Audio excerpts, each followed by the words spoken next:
नमस्कार दोस्तों, आपको बता दें कि बहुत ही प्यारा सा सॉन्ग आ चुका है पवन सिंह का। जिस सॉन्ग का टाइटल है कमर दबा दी। इस सॉन्ग को पवन सिंह गाया है, साथ में शिल्पी राज जी का आवाज़ है और बहुत ही प्यारा सा सॉन्ग है।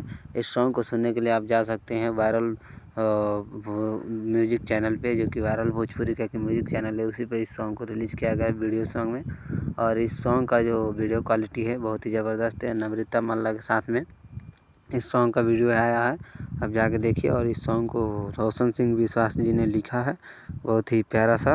और सॉन्ग बहुत ही लाजवाब है, ऑर्केस्ट्रा सॉन्ग है, मतलब हॉट सॉन्ग है। और इसको बता दूं कि ये जो सॉन्ग है नम्रता मल्ला के साथ में पवन सिंह बहुत ही ज़बरदस्त ठुमका लगाते हुए नज़र आए हैं।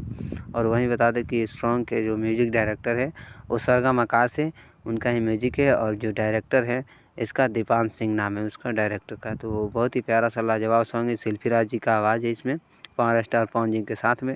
तो इस सॉन्ग को सुनने के लिए आप जाइए वायरल भोजपुरी के यूट्यूब चैनल पे और जाकर सुनिए। सॉन्ग रिलीज हो चुका है और 1 मिलियन क्रॉस भी हो चुका है 6 घंटे के अंदर अंदर में। तो ये ढेर सारा प्यार दीजिए इस सॉन्ग को। और इसी तरह के पवन सिंह से जुड़ी हर एक अपडेट पाने के लिए हमारे चैनल से जुड़े रहिए। सबसे पहले अपडेट देते हैं भोजपुरी में पवन सिंह कौन सा मूवी कौन सा सॉन्ग लेके आते हैं। तो फेसबुक पे देख रहे हैं तो पेज को फॉलो करना मत भूलिए, और यूट्यूब पे देख रहे हैं तो सब्सक्राइब कीजिए। मिलते हैं अगले वीडियो में।